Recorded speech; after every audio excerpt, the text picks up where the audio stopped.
What's up, guys? This is Stickbug, and I'm here with Brett, What's up, guys? and we're going to talk about tournament organization on this episode of the podcast. This is episode 4. We have a very special guest, the tournament organizer for Combo Breaker, as well as many other events, but we'll get to everything he has a hand in at some point. But TheHadou is with us. Hello, Internet. There we go. So this is going to be kind of like a Q&A with Brett and I asking Hadou some questions about tournament organization and the community. But feel free to, I guess, post some questions in chat that might come up that you guys have for Rick, and maybe we'll get to him at the end. We're going to have to see. So let's start this off with about yourself, Rick. Can you tell us who you are exactly, how long you've been in the fighting game scene, what got you into TOing, stuff of that nature? Yeah, my name's Rick. I go by TheHadou on Twitter. I go by Rocksteady in most brackets. I got into the FGC properly during the 2009 Street Fighter 4 boom. Nice. Yeah, I'm a new blood. Since then, just so I can keep people laughing, my favorite games have actually been Killer Instinct, Injustice, and then Street Fighter 4. With, at this point, MKX real close to replacing something on that list because I like flipping coins to win games. I started TOing in 09 right away, actually. So was it like your first event? No, So I went to I did the what I would consider the traditional introduction to the FGC. I got Street Fighter 4. I could beat my brother in it, so it automatically became my favorite game. I immediately got to a point where I could beat most of my friends, played before classes, played after work, just played the game religiously. And then found out about a local tournament that was going to be my first tournament. Got excited because I hadn't lost a match in like 4 days. Got my girlfriend to come with me, and then just got absolutely wrecked. I didn't win a round. So got that first embarrassment out of the way, and then tried as much as possible to go to every event I could find in my area, and quickly got to a point where I wasn't able to go to a lot of these events because they were either taking place when I was at work or when I was out of town. And so from that frustration, I talked to a couple of guys. We got a couple of setups together, and I started just hosting weekend events in my garage. We dubbed them GarageCade and started shoving as much equipment as we could in the garage, put the grill in the driveway because I'm in the Midwest and we actually get to have driveways, and just played games. And we got to a point where we started having 20, 25 people over, and then it was, we should have a bracket, so let's throw a tourney. So we started having $5 tournaments in my garage. And by the time we were done with that, I was having 60 or 70 people tournaments in my garage, absolutely wrecking my bathroom. And it got to a point where like, yeah, we can't do this here anymore. And then from there, that kind of outgrew. We started throwing events again at a local mall, at a local comic book shop. We started doing some stuff at bars that we could get a hold of that were willing to put up with us not actually buying anything for 6-7 hours at a time. How most venues work, yeah. Well, I'm going to bring 100 people in here. How much are they going to spend? Nothing. Nothing, yeah. We're going to push buttons in the corner and annoy your other customers. So, that's how I got into just basic organization stuff, and it's part of why it just happened right away. From that grew out into me meeting the Focus Fire team or getting involved with the Gaming Generations crew and actually traveling around this country and kind of soaking up as much info as I could and meeting as many people as I could so that I could get involved with all of the national events that I work on now. So you're part of Gaming Generations then? I'm not. With them, or you just got involved with them? So when GarageCade kind of stopped, which to this day is terrible because, like I said, we'd have a bunch of people playing Street Fighter 4, but we also always had like a retro area, so that's kind of where I got involved with lots of retro games that I still suck at. There was a tournament in 2010 and that was called Focus Fire that was put on by Gaming Generation. I went out there and met the Focus Fire crew. That was a subset of the Gaming Generations crew, and got officially involved with them thereafter. I've never actually been employed by Gaming Generations, but since meeting the guys that were part of Focus Fire and are now still part of Gaming Generations, which is part of why that crew is so good, I've worked consistently with them now for 5-6 years on a lot of their ventures around the country. Okay, and they supply consoles and stuff to tournaments, right?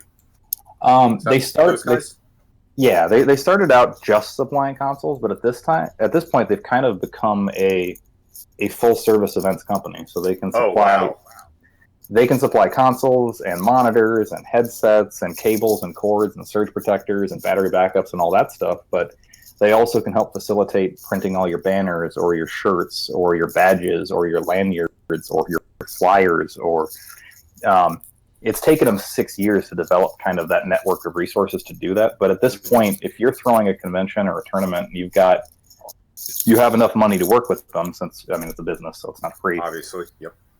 There's very few things that they can't facilitate for you, or don't have the resources to call whoever you need. And so I've said for a while, like if you're a mid-level event and you're trying to figure out how do you find the free time to try to push on that next level, because that next level involves a ton of promotion and logistics planning that has nothing to do with finding out, can I get a hold of 60 PS4s?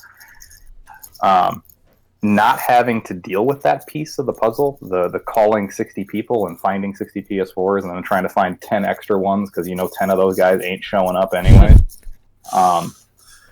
It's amazing the amount of time that frees up. Like a huge part of Keats being able to grow the Ultimate Fighting Game tournament, or Bailey being able to grow CEO, or me being able to work on Combo Breaker, is not having to do that piece, because it frees up the amount of time to focus on all the other little details.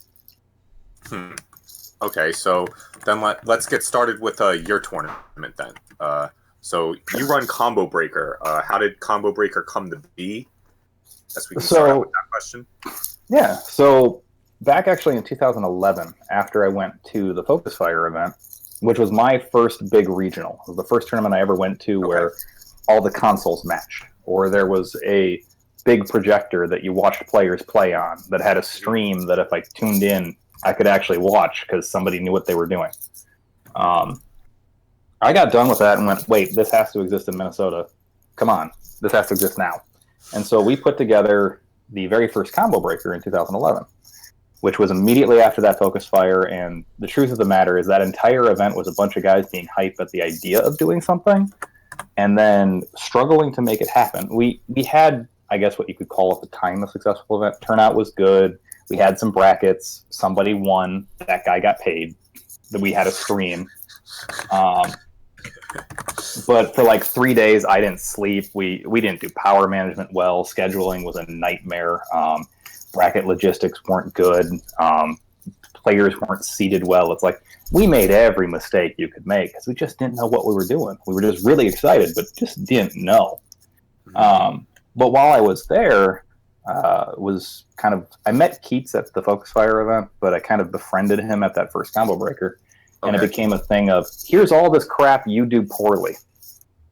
If you want to come work with me at my event and you can do the couple pieces of this that you did well, which was at the time banners, some badges, basic design stuff, because that was what my actual working background was. I was working at a tattoo shop at the time. And I was like, well, yeah, so I go to Chicago for that? Like, yeah, are you working with the Focus Fire guys? Yeah, hey, Focus Fire guys, can I be on the team for that event? Because then, like, I can get in your van, right? Yeah, you're not going to sleep, though. You got to plug in cords all weekend. Yeah, I can do that. It's like, I got down. I'm not even kidding. Like, the first year of my working on tournaments was legitimately, I will do all of your crap work all weekend long. Anything you ask, no matter what, that doesn't, like, physically hurt me. If you can get me to the event. Like we did the 26-hour drive to Texas, the whole 9 yards. Oh man, holy crap! Overnight too. We didn't sleep. We traded off 3 guys all the way down. It was somebody take a shift, somebody sleep, yada yada. But so I got to the Chicago event, and at some point during that weekend, I decided I must actually hate myself because I kind of got addicted to the idea of throwing a better event. How do we make this better? How does this become cooler? Because I showed up and all of my friends had a good time. Because Chicago's close enough to Minnesota that the whole crew went. And a bunch of my friends even went wearing the same T-shirt because we were going to be those cheesy people. And I got done, and these guys were just super excited. And I got to sit back and go, wait, I was part of what created this happiness. Like, I directly helped these people feel good about their lives for 3 days. Let's do that again. Let's do that a lot. And so I talked to Keith afterwards and got actually officially involved with the Ultimate Fighting Game tournament and helped plan that out, helped do branding pieces of it. Eventually, when we got to UFGTX, a huge part of that event was just me and Keats and Max working together. And at the time, and I stand by this, I think UFGTX was probably the best event I've been part of from the ground up. Everything ran on time, nothing exploded, nothing broke down. The stream stayed up the whole weekend. Just there were very few issues at that event that weren't social issues or like these two players hate each other kind of stuff. In doing the Ultimate Fighting Game tournament and in traveling around, I ran into Jabali at one point because it's 2000. I think it was 2013, 14. You can't not run into Jabali. He's Jabali. I think it was 2013 where he was just everywhere, and it was unavoidable. And he was the guy who was like, "Yeah, I'm going to take all these things that tournaments are doing well, and I'm going to do them bigger." Because Alex always has to do something bigger and better, and it's a great part of him as a promoter. It's a handicap for him as a promoter too, in some ways. But for the most part, I don't know. I think it's a good way to be. So I got involved with him because we both like pro wrestling. And we were sitting around at UFGT going, well, what if we made the entire event look like the NWO? And I don't know. We never grew up out of 7th grade, apparently, so that was the best idea we'd ever had. And so I wound up working on that event. We themed everything after the NWO. We had Mark Mann acting like he was the $1 Million Man doing commercials with Alex, shilling arcade sticks and making cheesy laughs for 2 minutes at a time. And that was the first event I think I worked where everything that wasn't the logistics side was really fun. So it was working on the Keats events. It was okay. All this basic stuff is fun. The finding the equipment is fun. The stuff running on time is fun. The making sure people are having a good time stuff is fun. That's all gravy. And then going to CEO, it was, well, wait, we can do badges that are bigger than 2 inches and not do wristbands, and you have a main stage banner, and we can do stream graphics that move for the first time, and all this stuff is fun. I love this part. Let's do a lot of this. And so in kind of figuring out a way to enjoy all of those pieces, I inadvertently became somebody where I am anal retentive enough that I now touch every aspect of my event. And so when Keats stepped down from doing UFGT, we sat back, and for a while, we were just going to let it die. My work was busy. I was content doing CEO. I was content getting to help Gaming Gen with all the events they were doing. And so undertaking my own event, knowing what that meant, was like, I don't know about this. And I wound up sitting at home with a couple of my friends. I was like, yo, UFGT's gone. There's no big regional for the Midwest now. Seasons Meetings is gone. Kumite in Tennessee was doing, I think it was its first year, and it did well, but it wasn't a big, grandiose production kind of event. KIX? KIT. KIT, sorry. Yeah. Bandy's event, which I still think is a great event, actually. And so at some point in listening to my friends being sad and realizing that they're right. If there's no UFGT, there's no tournament that I can drive to at that point. I got to get on a plane to go anywhere, or we're talking 26-hour drives to Texas again. Nobody should do that. Yeah, fuck that. Yeah, that's a little much. That week was rough. And so I bit the bullet and talked to all the guys that I worked with at UFGT.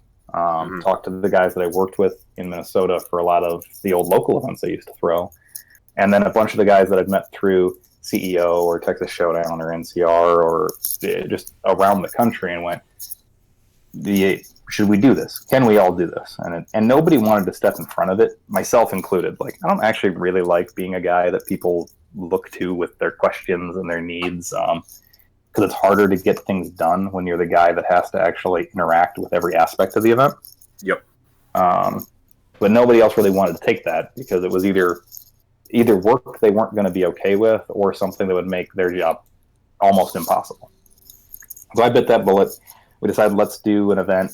At first it was, okay, let's do UFGT 11.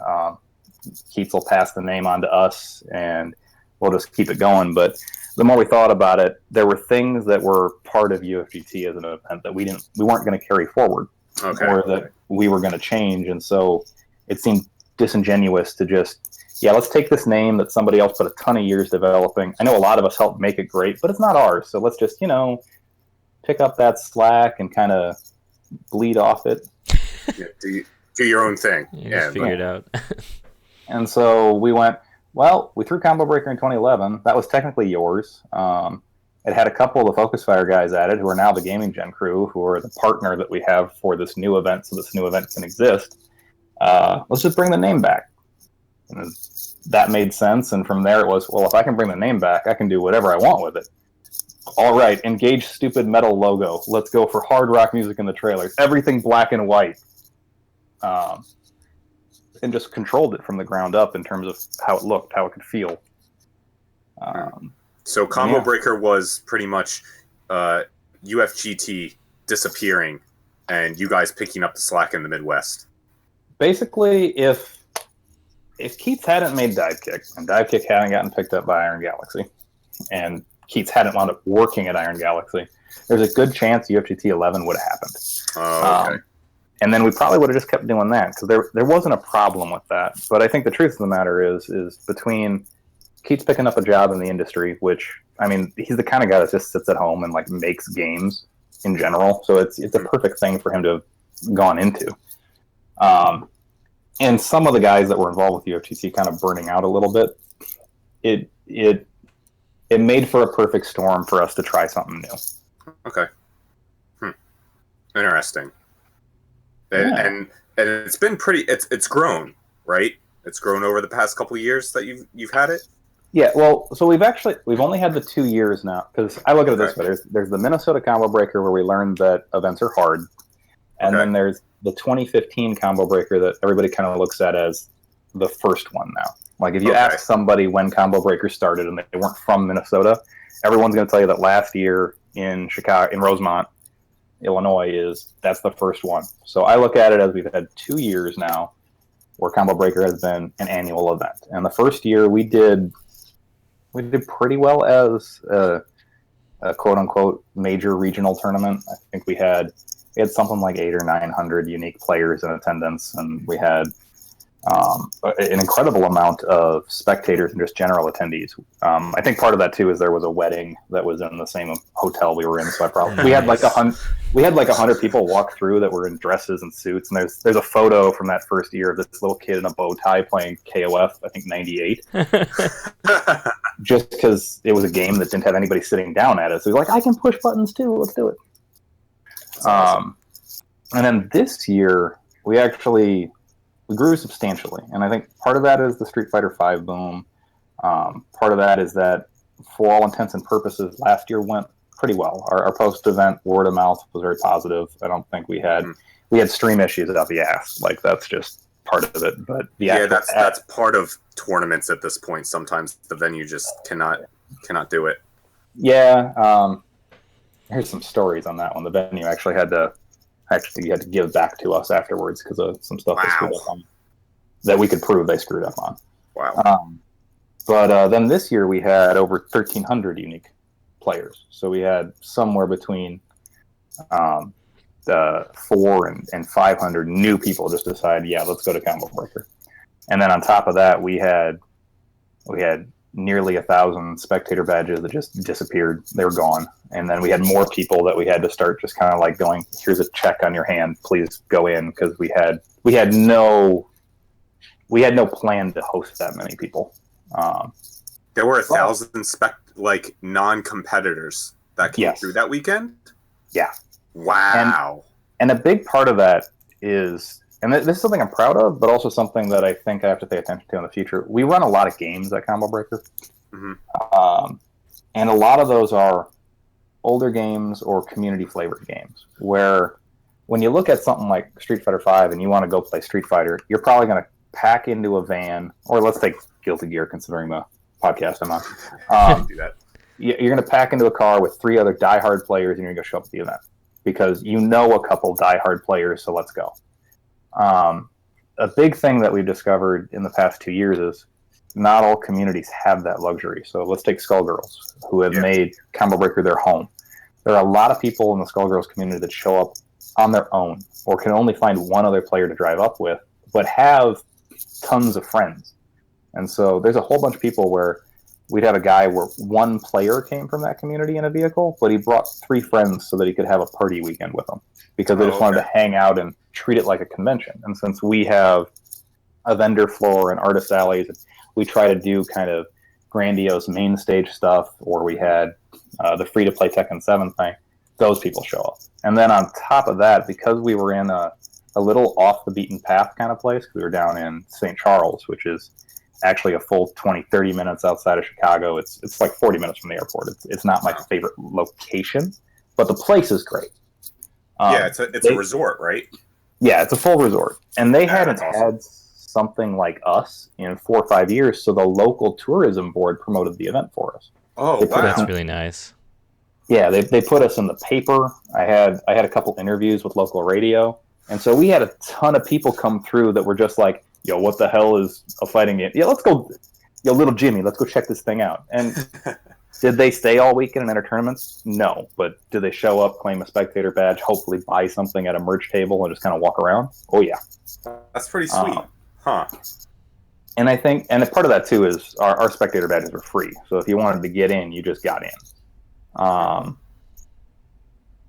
And I think that's a good step for us as a community too, event wise, is if we can get more people to just kind of show up and hang out and have it be fun for them to hang out. Mm-hmm. It's going to help us grow. I had a bunch of post-event feedback from guys that didn't enter a game at all, but because we had casual stations, because we had after-hours gaming, because we had non-tournament activities, were involved in the gaming aspect of the weekend instead of just hanging out with their friend.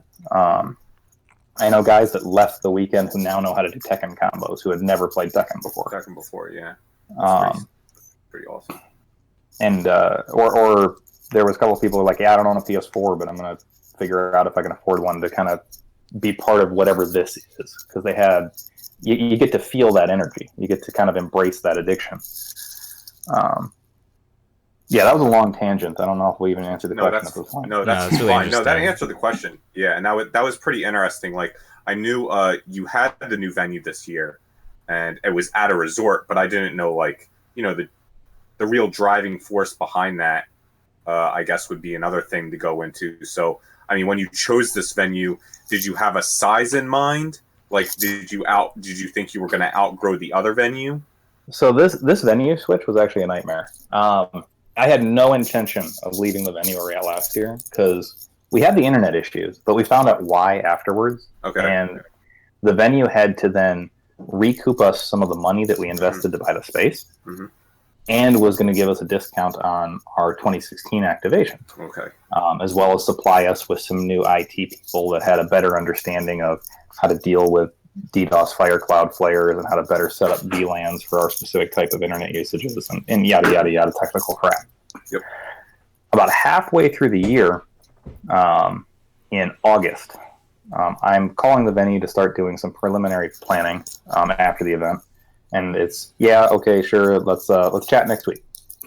Get on the call for the next week and discover that they have not allocated the entire... So the Rosemont Ballroom that we rent comes in 5 rooms, and then they remove the walls in between the rooms to actually activate the big space. Yep, gotcha. They'd only booked us 3 of those rooms, even though we had, for our first combo breaker, used all 5 of the rooms, plus 2 more storage rooms. And then they had booked out the other 2 for a wedding. And they basically came back to me and went, yeah, yada, yada, yada, this ain't going to work out. Can you do your event in the 3-room space? Yeah, okay. And I was like, A, no, and B, you're going to put my gaming convention on the other side of a wall from a wedding? From a wedding? I I mean, you're literally gonna have something like, and do you take this? Yay! Yeah, Like, can you imagine being in the middle of getting married and all you hear is like 1,000 people doing Karen's laugh? Yeah, I mean, yeah, I don't know. I kind of want to hear that now. I kind of want to see that happen. I don't know if it would have been like the ceremony in there, but even if it was the reception, that still would have been pretty bad because, you know, there's like, you know, the dance of like the, you know, the daughter and father and stuff. Yeah, or it's like I can just imagine some guy standing up to do his toast, and I'd like to congratulate Billy Bob on hey. Like just somebody infiniting on the other side of the wall for 40, 50 seconds, delaying whatever. But anyway, so we basically discover late in the game after it took about a month and a half to get them to finally just everybody to go, yeah, this ain't gonna work out. So it's September, and we have no venue. September is not when you want to be looking for a venue for a holiday weekend in the next year. It's going to be booked out in a lot of places. So I went to a bunch of preferred venues that I knew were downtown Chicago or within 10, 15 minutes of the airport, which I think is the sweet spot. And everything's booked, and what's not booked is gratuitously out of our price range or doesn't allow us to have a 24-hour venue, which is... Okay. That's like one of your staples. Yeah, that's one of your staples as an event that sets you apart. Yeah, your 24-hour venue. Yep. Yeah, and so like I found a venue I loved in downtown Chicago actually that would have fit the normal budget, but to keep it open overnight, we had to rent the entire convention center security wing, and it was going to be like $80,000. And I went, yeah, no. And so I actually gave up for a little while and started looking in Minneapolis and looking in Wisconsin and looking in Ohio going, you know what? Screw it. We were only in Chicago for a year. But I had a voice in the back of my head because I promised Keats and a couple of the guys in Chicago who are on the core team for this event that I would not move the event out of Illinois because that's part of what it is. It's the Illinois Major, even though I don't live there. It'd be so much easier if this was in Minneapolis. And so I went back and started looking kind of on the outskirts of the city and found Pheasant Run Resort, which never really crossed my initial searches because it's a golf resort. It just isn't what you'd want to throw a gaming tournament at if you're looking at it on paper. Mm-hmm. But I went down there after talking to a buddy of mine who went to a couple of concerts that were in their mega center. And I'm like, wait, you're going to concerts at this golf resort? Explain this. And they have a 45-foot ceiling, 30,000 square foot open concrete convention center. And the resort itself, although definitely a golf resort, it's rustic themed. I mean, there's a lot of stuff that's green or that weird ochre red color on the walls. Had recently renovated its tower hotel rooms, has a courtyard resort rooms area that seemed nice enough for like our purposes and actually above average compared to some events I went to. And I went, okay, you add the fake Bourbon Street that's here, the 40-person bonfire pit, the 2 pools, the 5 restaurants, the fact that they brew beer on site. This ain't that bad a thing. Wait a minute. That's pretty awesome. And then I sat down with them and it was, okay, what's it cost to rent this? Nope, can't do that. And then spent 3 months talking to them, trying to build a rapport and a relationship to where they'd take a chance on our event. Because I kind of looked at them and went, we can't afford this. I'll be flat out honest with you. I don't know if my attendees can afford to pay more than $100 for a guest room, because our old event was really proud of it was $89 for a guest room, and that was all included plus I think it was 5 days for parking. And this is 40 minutes from the airport. Somebody flies in from New York or Cali. Now they got to hop a $35 Uber just to get here. So that's an additional expense. So if you're traveling alone, now that's $70 more for the weekend, and the rooms are already $140 to $180 a night. Or no. Yeah. But there's a nice guy there by the name of Eric, who I think I got at some point convinced to the idea of, if we do this event and this event works, this event will be here for years. It's not a one and done. It's not like one of your soccer conventions where it might come back or it might not. It's like, if this works and our people like this, we'll come back. Yeah, because so that's a lot of space, man. That's a good sized venue. We have enough room to grow. And there's a lot of things within that venue that if we get a good amount of growth attendance so that we have additional resources, we can change around the room. Like we lose a lot of space in the back sides of the room because we're using rear projection for the non-main stages. Yep. Or I shouldn't say non-main stages, but the smaller stages. Mm-hmm. If we were ever at a price point to where we could use LED walls instead, all of a sudden we don't have to waste 15 feet from the wall, which would open up another 60 square feet, which is actually an entire another game's worth of tables or chairs or activities. We don't have the money for that right now, but if we wind up an event that has 2,000 people buying in instead of 1,000 people buying in, we would. Or if I bit the bullet and spectator badges costed money. Or bite the bullet in other places, but I can't actually afford that bullet. That's a big bullet. So he agreed to let us run kind of a trial run that was still on, like, honestly, it was above our budget. Like, I went back to Gaming Gen and the rest of the partners that I work with, and everybody's like, yeah, I don't know, man. Too much of this is probably not going to work. But I'm really, really stubborn about a lot of things. And I had decided before I even went back and talked to the partners that this is where it's going to happen. We're going to do it here, or we're just not going to do it. We'll be that one-hit wonder that stands up and goes, sorry, guys. No more combo break. So we wound up at the Pheasant Run Resort. And honestly, it worked great. It wasn't great in the sense that it was perfect. No event is, but that resort has some of the best actual at-resort staff I've ever worked with. Wow. The electrician staff there, like a Saturday morning, we were tied into a 3-phase power line for the stages, which is a gargantuan power line. And 440? Yes. Oh, okay. And we had that going through full buses, the whole 9 yards. And that's just for the stages. None of the tournament equipment are on that because you never want to put your stages on the tournament equipment power because you never know what could happen. Mm-hmm. And we got to have one of those freak occurrences where the third leg of the 3-phase power line just fell off the wall. Like literally, you went back to the fuse box and the fuse was just like, nope, I don't want to be here anymore. And they had... now, this was actually like a happy accident. My contract didn't stipulate this, but they had an electrician right there in the building because they were like, wow, gaming event, tons of power, tons of stuff. If we have power problems, we probably should be able to fix that. So they kept an electrician there for the weekend. That's nice. And the second the power went down, I made a call to my services manager who actually picked up the phone, which is in and of itself. I wish I could tell you that was normal. It's not. He picks up his phone. He's like, what's going on? It's like, the power went out on the entire stage wall.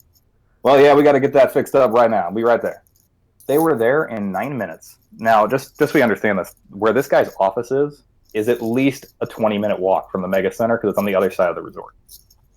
They were there in 9 minutes. The electrician was on the wall. Everybody's running around panicked. And within 25 minutes, we were back up and running and on air. And that means, he actually installed a new third leg fuse in less than a half hour. That's awesome that the staff was like that good because I've seen that. Oh my God, there's staff at they want nothing to do with you, man. No, and so that was absolutely nothing to do with you. And then there's a guy by the name of David who works in their IT, who's literally my new favorite person on the planet, who set up all of our internet, all our VLAN, all of our actual power distributions that we had, everything we needed bandwidth-wise. And it was going great. And one of the things that I discovered when I got to the venue is, so when I did the venue walkthrough last year, because I flew down to Chicago to just kind of walk around, I had full cell service reception for myself and 3 people that were walking around the place with me. It was like, okay, Verizon's got full cell signal, great. Sprint's got full cell signal, great. T-Mobile's doing hot, yo, sweet, we in there. And then once we got to the event Thursday and even had the first 200-300 people in the venue, everybody's cell service just died because the cell tower in the area just I don't know what it was. Take it. Yeah. And so I went and I was talking to David in the IT department. He's like, well, I could just set up Wi-Fi for the whole mega center. Actually, you know what? Actually, better than that, I can just set up Wi-Fi for the whole resort. You want a combo breaker Wi-Fi? And I'm like, I've already given you like my entire 12 months worth of mortgages just to pay for the internet I've got. I want it, but I can't do it. It's like, well, it's not that hard. I'll just set it up for you. I'm like, okay. but I can't afford it. He's like, yeah, look, can you afford 10% of it? Yeah, you know what? We can afford 10% of it. If nothing else, I need to be on Twitter this weekend. Yeah. And so he flat out hooked up this Wi-Fi that, I mean, you got to that resort, if you opened up Wi-Fi, it said Combo Breaker, and you just picked Combo Breaker and knew you were on the internet. Damn. And That's we had it so nice. Yeah, and we had it set for 1,300 simultaneous connections because we knew we had 1,300-ish players at the time that were actually registered and going to be there. Wow. Now, fast forward to Saturday when, like I was saying, 1,000+ spectators have showed up that we just had no idea that many people were going to come hang out with us. And that Wi-Fi is no longer working because too many people are fighting for it. Call David, and he's like, yeah, we're just completely over bandwidth. I mean, I'm at my house right now, so I can't really fix it for you. I can log in remotely and just turn it off and turn it on over and over again, and different people will get connected, but it won't really fix anything. And I'm like, look, David, the fact he set this up at all, already amazing. Look, I'll just let the community know that we tried, and it's not working out that well, and we'll see if we can improve it for next year. I wake up on Sunday, go to the venue, internet's working perfectly. David came in at like 1 a.m. and installed an additional server for Combo Breaker. And I'm just like, David, I mean, I already barely was able to pay that 10% upcharge we were talking about just to get this in the first place. I can't pay for this. He's like, yeah, I know, but I was thinking about all y'all trying to tweet about hype matches. He actually said hype matches. The guy's amazing. Tweeting about hype matches, and it's like, I couldn't sleep. I felt bad. I'm like, you felt bad?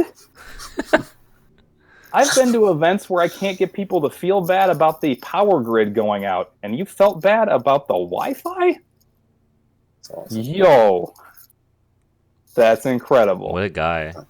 That's awesome. Wow. Yeah, so it was ridiculous. And so he installed a server. Sunday we had arguably perfect internet all the way across the board, and it was a hell of an experience. So yeah, basically staff-wise, if I have to leave this venue, I'm going to be sad. Yeah. Wow. That would stink. Because that sounds like they were just so freaking good to you. And that has to be a really good feeling coming back. If you do go back there next year, like that's has to be the best feeling in the world, having a venue you can trust and they're that nice to you as well. Why is there a cop in my front yard? That's they got you. Is everything all right? I don't know. This might abruptly end randomly. We'll find out. Anyways, yeah. Yeah. So I mean, going back next year. I have never been so confident in event staff that belong to a resort or a hotel or anything. I actively want to go back and work with these people, whereas normally it's like, all right, gotta fight with this dude to make sure this thing gets done again. That's nuts. So I had a question, like, as far as the tournaments go.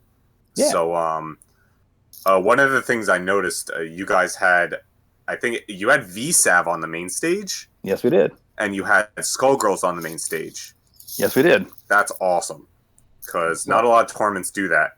I have a very old-fashioned belief, and by old-fashioned I mean me and my 09er principles, where the stage, the stream, that experience should be a reward for the people who came to play. Mm-hmm. There's a thought process that I think where staging and streams belong exclusively to the monsters at home. And they're not entirely wrong. I mean, they're there so that someone like yourself who can't make the event can tune in and see what's going on and see what it's about.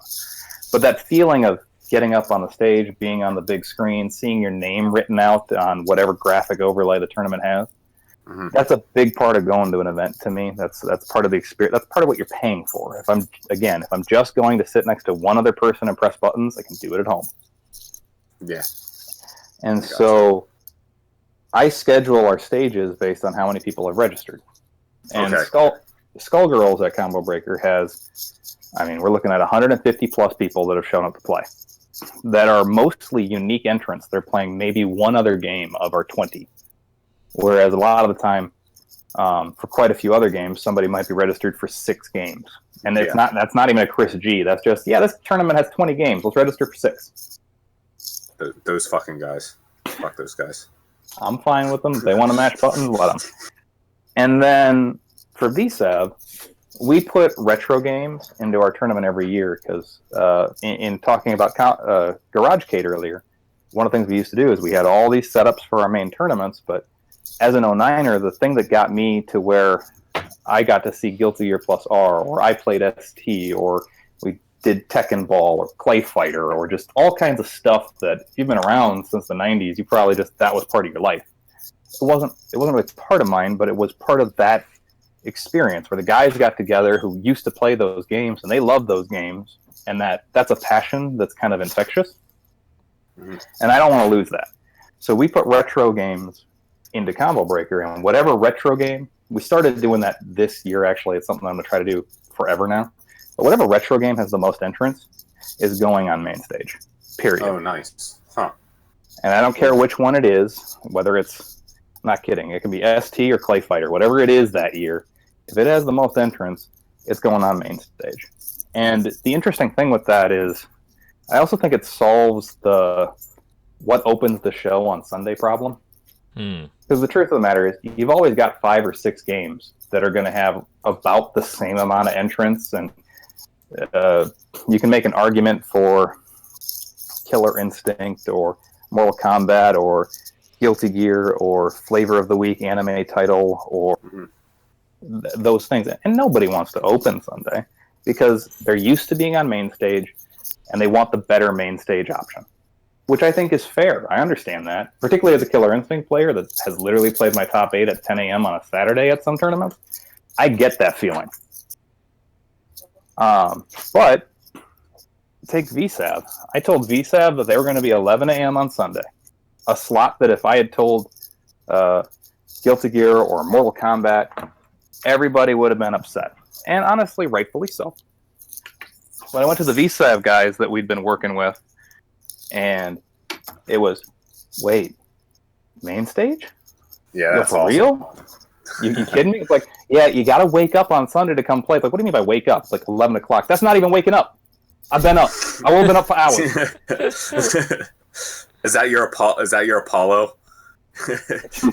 Not intentionally, but I should work on that now. That actually sounds just like Apollo. So it's and it's interesting, and that wasn't the reason that I did it at the time, but if we're going to have communities that would be excited about that and who still deserve that presentation, like I loved watching VSAV on that 30-foot screen. That was incredible.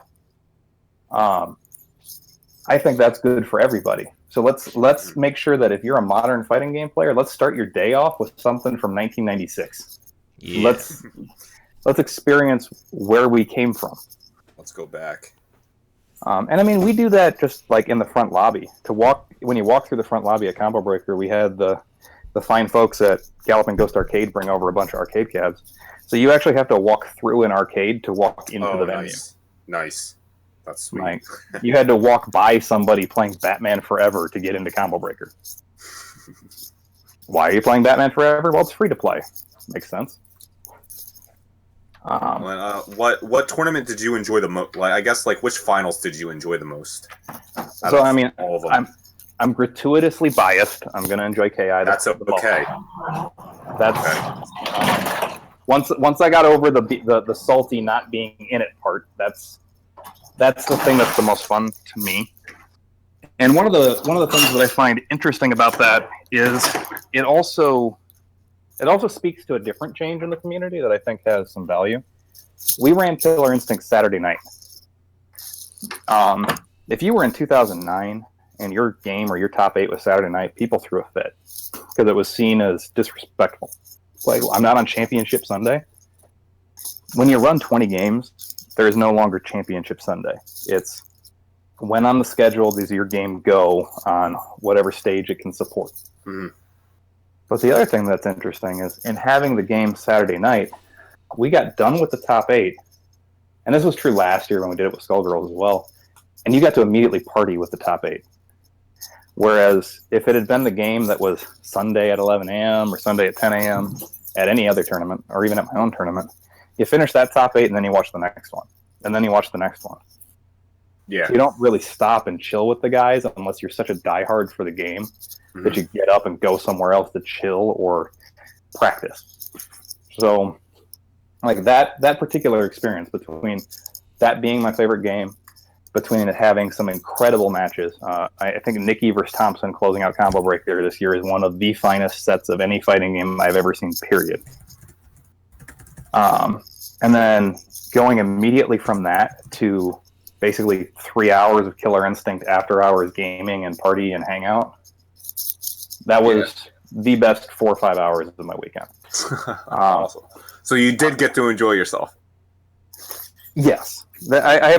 Here's a thing that I think is true.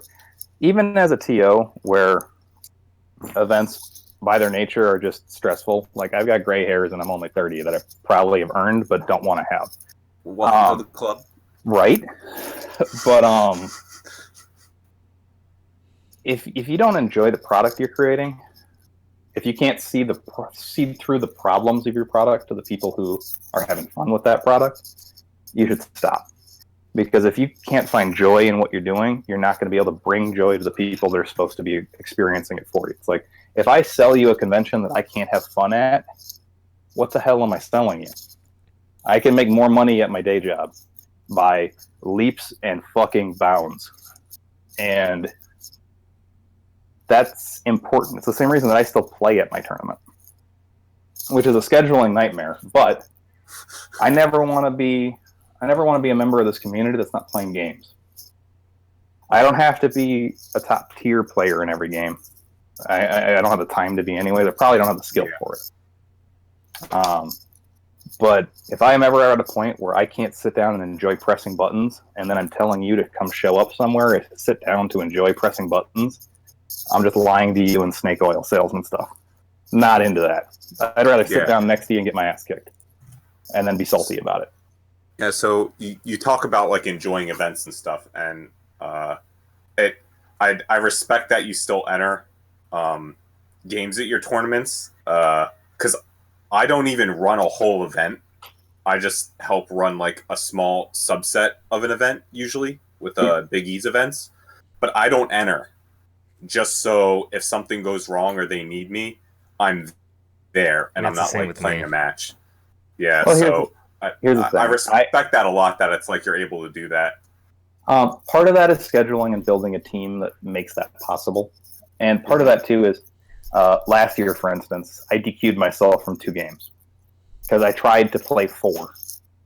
And I was able to play in 1 in a pool that I got knocked out of, so that didn't really take up any time anyways.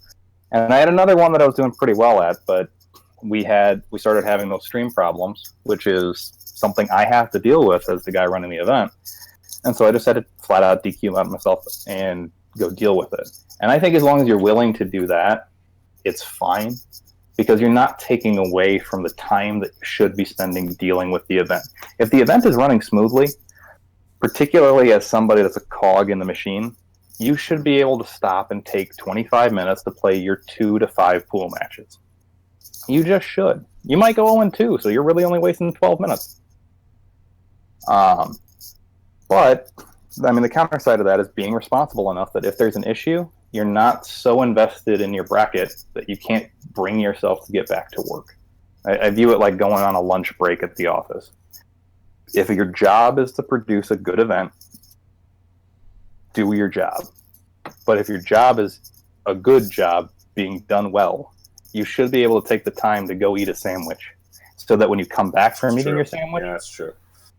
Everything about the second half of the workday after lunch is always better than that last 30 minutes before lunch. So I think events are the same. Being able to stop and play the game helps keep me energized to keep working on whatever I'm working on that time. It's a really nice perspective to hear. Yeah, good point. Which doesn't mean you should play. I mean, if it's not something you can juggle, don't. Everybody has a different litmus on what they can do in that regard. Yeah. So, back on running Combo Breaker. So, did you see any room for improvement on like the organization side that you can do next year? Oh yeah. From this year, you said like no tournament's perfect, and yeah, no tournament is perfect, but I mean that just means you're going to try and improve it as much as possible. So like, what's some of the improvements next year that you plan on making? So I think we had 3 things this year that we just actually failed on. One of which was badge pickup. If you tried to pick up your badge at Combo Breaker Friday morning, you waited. Yeah, I heard about that. You waited in line for like 50 minutes, and it's because in the past we've had badge pickup Thursday night and Friday morning, and then throughout the whole weekend, and we had fewer people. Dealing with 600 to 700 people picking up a badge is different than dealing with 1,300 picking up a badge. Mm-hmm. And because of the size of the venue and the fact it's a new venue and everybody wanting to see the venue, so many people were actually in line at 10 a.m. It was ridiculous. And so that was a problem. We had to condense what we thought our registration area would be to accommodate for some issues at the venue when we showed up. We had what we thought would be enough staff dedicated to that. We wound up having to pull other staff from other areas of the event and then dedicate them to registration for 4 or 5 hour chunks of their volunteer shift, which is fine, but wasn't something planned for.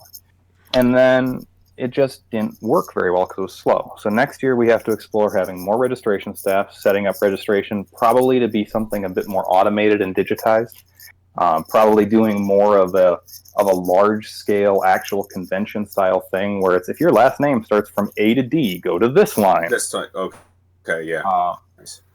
Just so people, no one should have to wait in line that long. Like actually walking up and down that line on Friday and apologizing to people waiting that line felt terrible. It's not something I want to do again. I wouldn't have wanted to be in that line. I don't like that anybody had to be in that line. I know why, but that also just makes me upset because I know why. And so it's something we can work on. It's something we will improve. I think as with any event, there are layout considerations that I want to tweak and improve on. For my staff, I need to next year, for the volunteers as well, do a better job at making sure our staff food room is constantly stocked. This year we had it to where I think it was every 3 hours somebody came in to replenish soda and granola bars and candy and snacks and food and pizza and that kind of stuff, which was enough to get us by. But I know even myself, I went into that room a couple times going, I'm going to grab a soda, and they're like, oh, wow, we're out. Shit. So I have to do a better job for that. I'd like to do a better job of integrating brackets online. This year we did a pretty good job of when the pool was done, it immediately got updated on Challenge so you knew who won and who they went through to win. I'd like to get to a point where when somebody wins, Challenge almost instantaneously reflects it. So if you're watching at home, instead of checking in on wins and losses in kind of a batch, you can just watch it happen. Yeah. Huh. Okay. So I have a follow-up question to that. And don't worry about it. You're allowed to answer it in any way you want. Are there problems you see other events having that you do that you wish they would do? Like if somebody could copy something from your event that is dead simple that can make their event better, what would you say? So I think the truth of the matter is in the current event space, I think a lot of events are nailing the basics. You don't hear about events as much anymore. It's like this event always runs hours behind, or this event doesn't do pools the way that makes sense, or things of that nature. Most events now have equipment and tell you when you're going to play, and outside of some events that had struggles with growth this year, which is going to continue happening, honestly, if we all keep getting bigger. That's just the problem. The biggest takeaway I want to have is events that do excessive front side bracket development. So Combo Breaker, for instance, we brought it and talked about the fact that we've got 20 games. Over the course of the entire weekend with 1,300 people, how many people do you think had to play overlapping pools? So if you hired a certain somebody, it probably wasn't that bad. 2 people. Out of 1,300 across 20 games, where you only have 8 hours of pool play on Friday and Saturday and Sunday. So pretty much people knew where they had to be. They didn't have to be in more than 2 places at once. Yes, and for Literally 2 people. And the other thing is, if we knew somebody in advance that might be coming from a place that they were going to have that issue, like, okay, we think this person might be somebody where you need to know where they are up front because they might not be available for you when they're supposed to be. We actually already had that on the bracket. So if you picked up, let's say, Street Fighter Pool C and Jim Bob was in a game that was going to be at the same time or might be ending, or we might be worried would run long from the prior pools, as a volunteer, when you pick up your bracket already tells you that at the bottom of the sheet. And that's something where, and when we talk about certain somebody, that's Curly W and the team he works with. And then having the people around him to make sure that he can do his job at max capacity. Pun not intended. I think that's a thing that has to start meaning more at tournaments. I think in the past few years we've made great strides in having better stages with better projectors, with better speakers, with better broadcasters who have better commentators and better animated graphics, and on some of these things, better websites. But a lot of the time, still to this day, I don't always feel like when you get those resources, it gets invested back into the core product. And the core product is these people came to play in a tournament. Yep. That tournament better be the best part of your event, because everything next to that, everything on top of that, everything beside that or underneath that, that's all extra. Yep. So let's make that core product the best thing it can be. Mm-hmm. And again, we're not perfect at it, but that's my outlook on it, and that's what I want to achieve at some point. Okay. One last big question, or I guess two. We're kind of running out of time, so hopefully they don't take too long. What's like a characteristic of an event that you think goes unnoticed by players, like something that they take for granted? Setup and teardown staff. I made a point this year at Combo Break to bring a couple of guys on stage that are there from literally the first minute of the event to start plugging in cables and cords and dealing with DLC issues or melee memory cards or just swapping stuff out and making stuff run. I think those guys are criminally unrewarded in fighting game community tournaments. And I say that as somebody who used to be that guy, so I have a pretty strong perspective on it. Mm-hmm. And then on top of that, even if you ignore those guys, I think actual event layout and event kind of that front side logistics of this is where equipment goes and this is how people go around that equipment and this is how they have enough space. I think it's extremely obvious when you walk into an event that took the time to ask those questions. If I'm in this venue and these games are here to have other humans near me and I'm standing here or I'm sitting down to play, what's my personal experience sitting in this chair? Do I have enough room to move? Can I scoot 2 feet away from the screen if I'm not the kind of guy that likes being right next to it? Can I shuffle to my left or my right without hitting another player who at some point might finish his game before I finish mine, and he's going to get up and bump my arm, and now I screwed up my input and screw this tournament, to hell with it.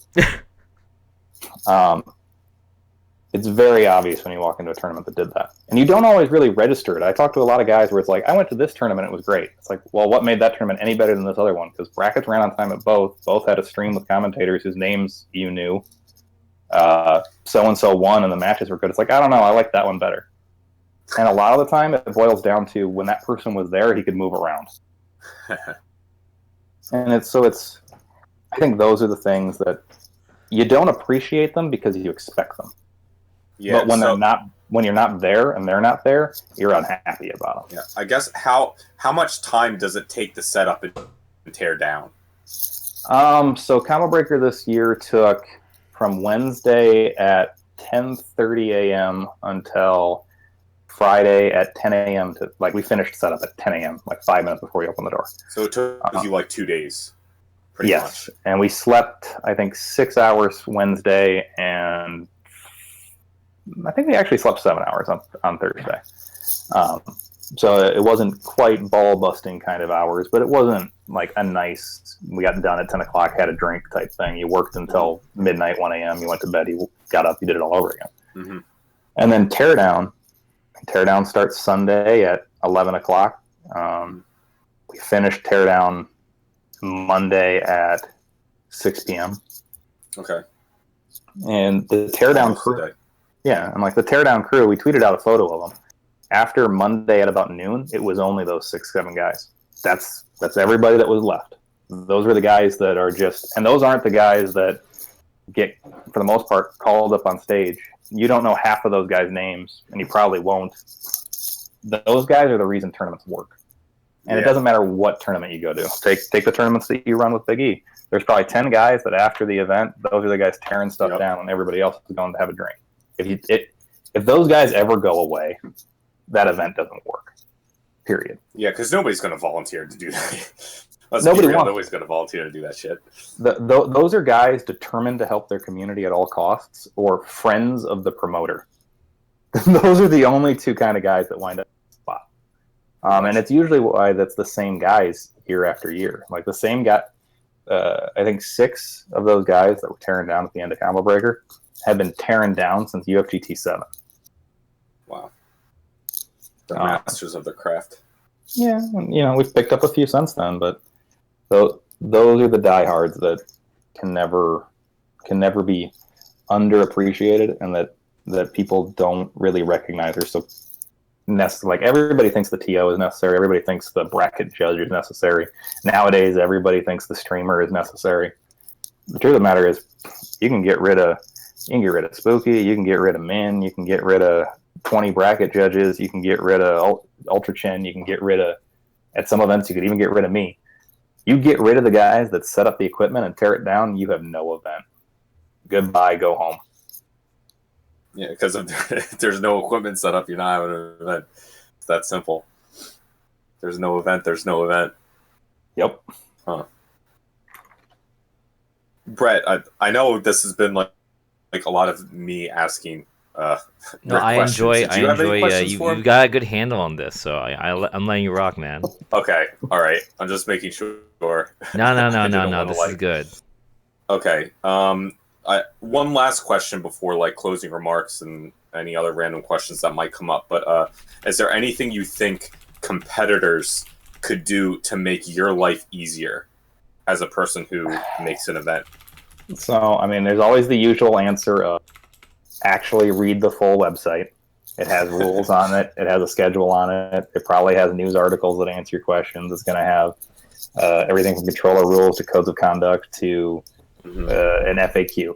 That's always helpful because it empowers you with enough knowledge to, a lot of the times, answer your own question. And it also means that if you can't answer your question and you still got to ping me on Twitter or email, or if you got to hit up the actual event account, you probably have a real specific question. And so instead of it's what time does Street Fighter start, it's what time in this pool in this area am I playing, which is usually what you're actually asking. Which also is probably online. And then aside from that, there is the 2 really, really overused statements of your hotel room has a shower, use it. And then when you're planning to go to an event or you want to support an event, register as soon as you can. There's a huge trend in this community, and I'm guilty of it too, so this is not looking down on anybody. But you register in the last week. 30% of our attendance came in the last 4 days that registration was open. If I look at CEO last year, because I have access to that too, almost 50% of registration came in the last week. So you spend a half a year or longer planning the event based on not knowing what your attendance is, or knowing what your resources are going to be. When you register for Combo Breaker, the money from your venue fee immediately gets spent on, can I make the stage better? Can I get more equipment? Can I afford better venue logistics? Can I bring on better staff? Can I bring in better commentators? Can I pay commentators or staff actual rates, which is something we did this year that I'm very proud of. Can we do things that make your experience better because you registered early enough that we could spend that money on you? When you registered in the last week, the money still helps the event run, but it decreases the amount of time that's available for that money to be spent on your experience. So the more time that money is available, the more things that we can do for you specifically. Like, we had a bunch of people come in last minute, and we flew out a couple of commentators, and I hired a couple of extra staffers. But when you do all of that last minute, it's also twice as much expensive to bring those flights in when you're only 2-3 weeks out. I got to get Curly more help to prepare the brackets that he's working on with us to make sure that that's done the way we need it to be, which costs time, and time costs money. Let's say I wanted to print a couple new directional banners or signage so you could know your way around the venue. If I do that 2 or 3 months in front of the event, that's pretty affordable. Do it 2 weeks from the event, stuff's atrociously expensive. So it's that kind of thing, and those are simple things that I hope people can do that I don't think are asking too much from somebody who's buying into an experience. Like if I buy into a theme park or something or a movie, I want to get a good experience out of it, and I know my money is going towards that experience. So that's my spiel on that I probably didn't articulate anywhere as well as I wanted to. No, that's good. You hear that? Fucking nerds. Pre-reg. God damn it. Yeah, I think we can all agree on that one. We say it all the time, and nobody listens, and then they wonder. Well, they just wonder and wonder. Part of it is you never know when you're going to be able to go. Like there's that's true. There's events this year already that I found out 2 weeks before the event that I was actually going to be able to afford to go, which is always funny because it costs more to go 2 weeks than it does beforehand. But that's just how it works out. So there's I don't get on the bandwagon of yelling at everybody to pre-register. The bandwagon I get on is if you know you're going to go to the event. Let's say I announce Combo Breaker 2017, which we don't even know if we're doing yet, but let's just hypothetical. Let's say we announce it, and you know you're going to go right away, like guaranteed. You've decided hell and high water, there's no reason I'm not going to go. Mm-hmm. Don't wait till the last week to book it. And book whatever you're going to book in order of importance. So if you're going to go into an event, register for the event, book your hotel room, then book your flight. Unless you see some incredible deal on your flight where you book your flight first. The worst tweets in the world are, I didn't register, but I got my flight. Can you help me out? Or, yeah. I've got my flight and I registered, but I have nowhere to sleep. The classic. Register for the event because that's you telling me that you're going to show up, so I can do something with the event for you. Get some place to sleep, and then figure out how you're getting there. Because the figuring out how you're getting there is probably the thing you have the most direct control of. Yeah, I mean, a lot of people are always worried about booking a hotel, and it's like, booking a hotel is literally the most zero-risk thing that you can usually do for an event. Because you can cancel. If for some reason you cannot make it to an event, man, you can call up the hotel usually, 2 weeks? Some are even like 24 hours in advance, and you can just call up and cancel. And you're not charged. Yeah, our cancel window at Pheasant Run was 2 weeks. Now, 2 weeks, yeah.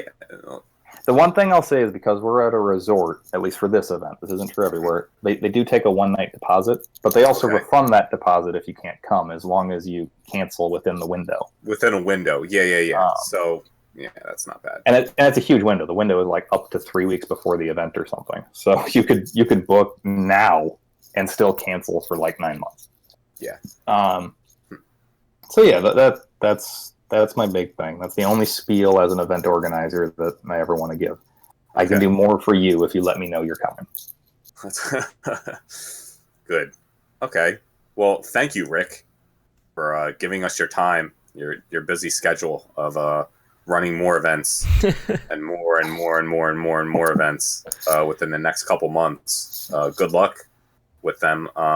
Luck is always needed. Yeah.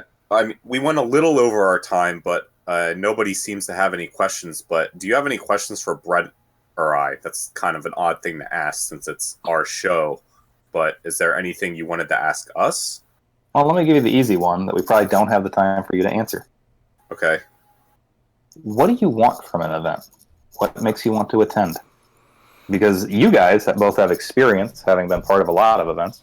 Both of you work events, so you get to see the nightmarish backside, and probably therefore have a pretty good idea of what you think an event is good if it has or doesn't have. What makes you want to come? And the answer can't be Guilty Gear's there. It has to be something more specific than that. Usually, oh, go ahead, Brett. No. I'm just gonna say that's tough. I need time. Go ahead, Alan. Then let me answer first. So I've seen pretty much everything done, I think, right at an event. No event's perfect, but I think I've seen a lot of things done right. But the one thing that stands out for me for an event is just the strength of players that decide to go. Even though I'm like not super competitive in fighting games anymore, I like to see a very competitive event. So like, I mean, Combo Breaker was pretty freaking good for Guilty Gear this year. You had a lot of strong players show up. I mean, Midwest has a few strong players, so it was going to be strong regardless. But you had a lot of East Coast go. Yes. Texas showed up. You had West Coast come. You had the Southeast come. Like you had a really good pool of players show up. So I'm kind of sad that I couldn't go. But when I look at an event, if like no strong players are going, I'm less interested in it. And it's hard, I think, for a TO to really get strong players to come sometimes. Because you could have a pot bonus. You could have the best tournament in the world, but somebody could just decide, I think, not to go. Yeah. I think for me, I think the weird thing with pot bonuses is how often they don't bring the best of the best unless they're some kind of obscene number that's unavoidable. Mm-hmm. Yeah. And the weird part that is once that number is that obscene, you lose a lot of casuals. There's a balance point that's very hard to find. I'm not going to claim to know it, but it's an interesting balance to try to figure out how do you please the most competitive of the diehards, which is what the scene entertains itself with, versus providing for the entry-level player that the scene dies without. Yes. It would be nice if we had like enough time to do like beginner tournaments or something. People always throw that idea around, but that's pretty much adding another game, and sometimes you just don't have the resources to do that. It is. I also think there's an interesting struggle of when you ask people about beginners tournaments, you're met with two responses. You're either met with, no, I want to play Justin Wong first round. That's why I came. Is my chance to get bodied by people I can learn from. Mm-hmm. Or people who, when they win the beginners tournament, don't use it as fuel to find the next level. They're just satisfied with the win. I haven't, locally even too, one of our TOs brought up the idea of starting to do 0-2 tournaments at events where you take all the guys that went 0-2, because by the time you got to semis, well over 50% of your tournament's eliminated. Yep. And you run another tournament on top of your tournament just for those guys. And I think the nicety of that is you play more matches. Yep. The downside to that is even if you win the 0-2 bracket tournament, you're met with the response of, congratulations, you beat everybody that we already beat. It's like you won the losers tournament. And so my thing with that is, instead of either rewarding loss or taking away from the merits of victory, I think just going to an event that has casuals. Like, we tried to set up enough equipment at Combo Breaker this year that we had dedicated casual stations for almost every game. Every game, yeah. Where, okay, I just lost in the tournament. Let me walk over here and play with all the other people that lost, or play with good players whose pools are coming up next because they're sitting down trying to get some casuals in for practice, and get better. Like, I think one of the only things that's happened since 2009 that I feel has been a negative change is when I talk to people who are going to events now, a lot of the time it's, I want to play the best of the best, or I'm going to watch the best of the best. I don't talk to a lot of people lately where they're going to the event to get better. And I know when I was traveling, and I'm still traveling, but when I was traveling exclusively to play, I wanted to win, sure, that's always the goal. But I was traveling to play people and become a better player. Like, my best tournament experiences are things that aren't even inside the control of the event a lot. Juicebox in 2011, sitting down with 5 Minnesota guys in a sweaty hotel room to teach everybody option selects for 4 hours. Like, a huge chunk of my scene left that event way better, and then came back to whatever the event the following year as a more dangerous collective of players. That to me is why people should travel. That's the purpose behind traveling. I think it's the uncelebrated reason of traveling, though, because as we get closer to esports, it's travel to win, travel to get paid, travel to make a career. Yeah, that stuff's going to go. That's going to be in the back of people's minds. They're not really going to. That's not going to be the reason they want to go anymore. They're just going to want to go for the experience, not to like improve. Yeah, that's a good point. Yeah. So I think actually that's probably the takeaway. If I'm asking players what I'd like to see from them, I'd like to see more people traveling because they know when they come home, as long as they go to an event that actually has equipment and other people at it, you don't leave fighting game tournaments a worse player than you showed up, unless you lose your 2 matches and then go put your stick in your hotel room and go drink, which has its merits. But if you travel to an event to play as many people as you can find, like also, if you go to an event with a bunch of friends, don't play your friends. You can play them when you get home. Play all these people you haven't met that are going to beat you up. Yep. Good point. Did you figure out your reason, Brett? I think you kind of stole some of mine, which is unfair. But I mean, I guess I would say pretty similar to what Alan said. Is I'm maybe a little bit more specific than just like top players, but just I think I really personally appreciate events that have a lot of community involvement with that scene. And I think the thing I like seeing the most is when the scene itself like gets together and helps put on side events or just hype it up a lot and just make it feel like it's kind of their own beast and not really separate between the event and the players. I think for me that's the thing I like to see the most. Like things like large team tournaments or exhibitions and those kind of things. Like obviously there are things that are supported by the event, but at the same time it's also those guys got to be there and want to be into it and help hype it up. Yeah, definitely. All right. Well, damn, that was good. I like that. Good job, Rick. You're the best. I'm not the best, but I'll keep working on it for you. No, I really appreciate your time. I really do. Even though if you weren't that busy today, thank you for coming on, answering my questions, talking with Brett and I. Hopefully the people watching this and who will watch this later on YouTube or listen to this later on YouTube learn something, because that's kind of the point. Yeah, I really like the perspective that you're sharing with us, because I think it's pretty rare to hear that kind of stuff, in casual talk or even on Twitter or whatever. It's really good.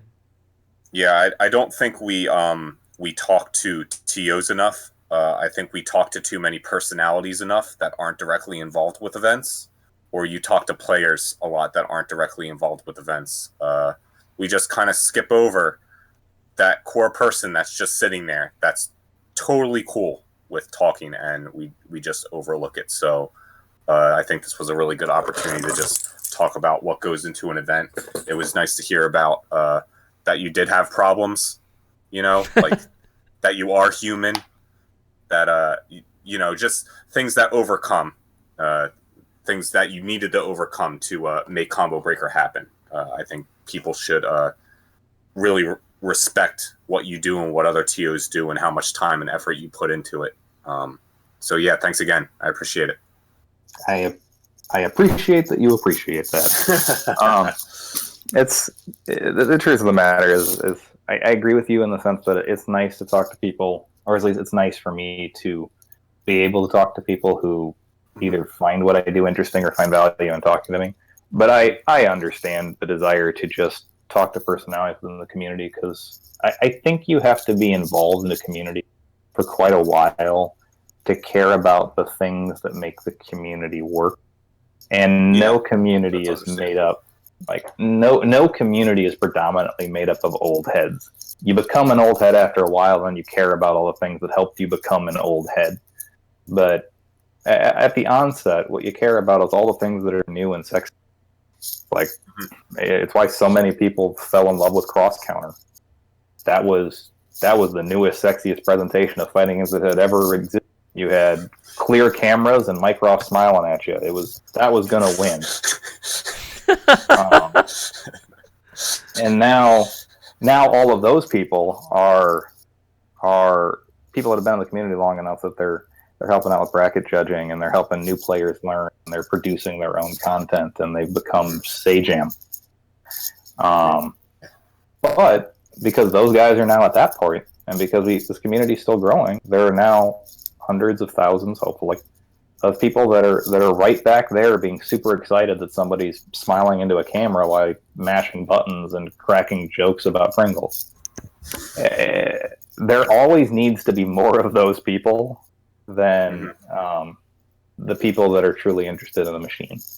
I love that you're interested in the machine. I would be happy to come and talk about this for days at a time. Yeah, I always like talking about it, but that's just me being, I don't know, me.